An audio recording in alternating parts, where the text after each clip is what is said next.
Welcome to Everyday Truth with Kurt Skelly. We believe the Bible is true and relevant to everyone, everywhere, every day. If today's conversation is a help to you, take a moment to leave a review or share it with a friend. Thanks for listening. Now, let's join Kurt for today's episode. Hey guys, I wanted to do something special for the next couple of weeks, and I'm sure that this video is a little bit shaky because I'm doing it on my iPhone. I'll try to do it with a better camera equipment in the next few days, but I am on my way to Israel. So I'm in Dubai right now. Long story, but in order to make the Israel trip work, we had to fly through Dubai. We had to stay overnight here in Dubai. It's about 1 o'clock in the morning right now, and it is hot. It's probably 95 degrees Fahrenheit at the moment. And we have about 14 people in this hotel right behind me. You see the Hampton Inn in Dubai. We're about 20 minutes from beautiful Dubai airport. We're going to be actually coming back to Dubai at the end of our Israel trip. So we'll go to Israel tomorrow, and then we'll come back the end of next week. But I wanted to take a little hiatus from our Matthew study and just talk you through some of the sites in Israel and talk through just some things that are going to be highlights for us over the next couple of weeks. But I thought, on this first episode, I just want you to kind of walk with us on this journey. So here I am in Dubai. It's been an incredibly busy day. We left after church yesterday, and I personally flew from DC to Newark, and then Newark all the way here to Dubai. I got here about 3 hours ahead of our group. I came to the hotel, figured out the train system, came to the hotel, checked everybody in, and then took the train back to the airport, met them when they arrived off of their various flights. And I think we've got all the sheep in the sheep coat for the night, and we're gonna have some breakfast in the morning and head off to Israel, and we're gonna go right to the Sea of Galilee. But I thought, wow, what a great opportunity to talk about the craziness and the miracle of modern travel. Let me just see if I can give you a little bit of where I am right now. So I'm on a really busy street in Dubai. It's called Damascus Street.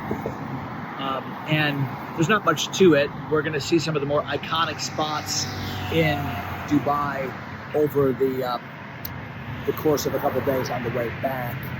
But what really struck me today is I saw thousands and thousands of people in the Dubai airport and crammed into shuttle buses on the way to the hotel is just the fact that there are people everywhere.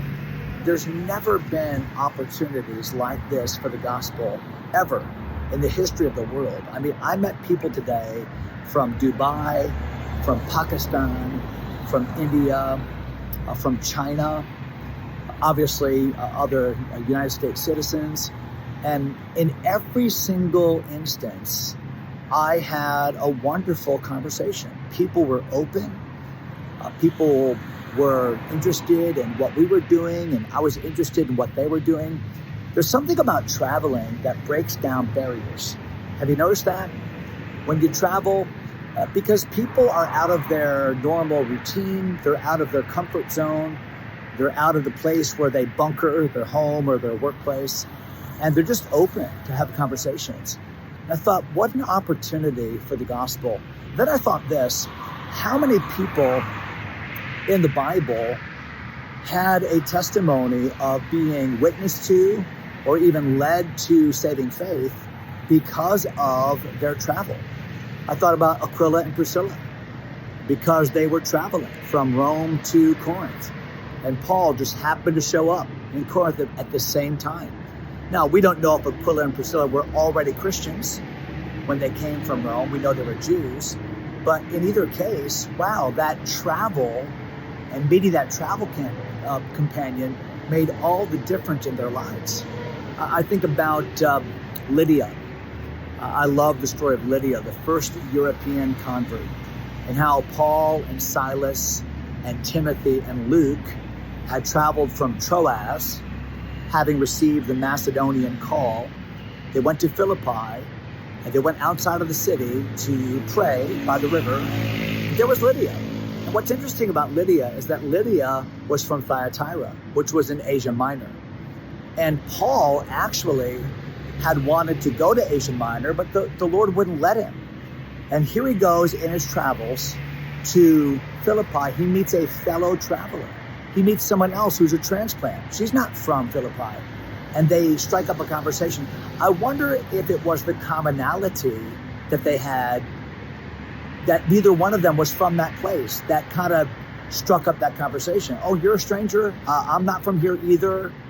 I think that happens. I think about Jesus on his way to Galilee in John 4. The Bible says he must needs go through Samaria. Remember, it was at that well, Jacob's well in Sychar, where Jesus spoke to the Samaritan woman, and she was just astounded that a Jew would even talk to her. But I thought, wow, this was just an on-the-road opportunity that obviously the disciples just missed. They were more concerned about buying groceries and getting out of town than they were about the soul of this Samaritan woman by this well. And Jesus taught them a great lesson that day. Lift up your eyes and look on the fields. They're white already to harvest. I have meat to eat that you know not of. Jesus was thinking on a spiritual plane. And I was struck by that today, because in all the hubbub of trying to get people to the hotel and all the hubbub of what's happening, it was easy for me to look at other people not as people, but just as obstacles. And the Holy Spirit just kind of struck me that you need to just pay attention, Kurt, to who's around you. Pay attention to the opportunities that God's placing in front of you. How often we just go from point A to point B in our lives, and we don't think about the people along that journey. Think about Philip, who left Samaria. God had him intersect the journey of one sincere seeker named, well, we don't even know his name, but the Ethiopian eunuch. And wow, how Philip, did I say Peter? I meant Philip. How that Philip joined himself to that chariot, and there was able to lead that traveler, that fellow traveler, to Jesus Christ. And how many other instances are there in the Bible? Maybe you're thinking of a couple right now. I think about the people that were with Paul on that boat ride from Caesarea all the way to Rome. That centurion that was with him, those other passengers that were saved in that shipwreck.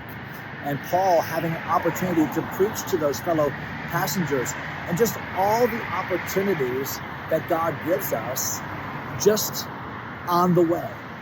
So I don't know where you're on your way to today. I don't know what God has on your agenda for the day, or what you have on your agenda. But maybe we all just need to do a better job of paying attention to these traveling moments, paying attention to the I'm on my way to work, on my way to school, I'm on my way from point A to point B. Oftentimes it's in the middle of those on the way times that God gives us the greatest opportunities. Whether it was the Chinese lady on the shuttle bus, or the Indian lady in the elevator, or the Pakistani man on the airplane. God gives us opportunities. I wonder if we're ready to seize them. Many times, boy, they just go over my head. And I'm asking God to help me to be more aware of these on-the-way traveling opportunities. I'll see you tomorrow from the Sea of Galilee. Until then, have a great day. God bless you, my friends.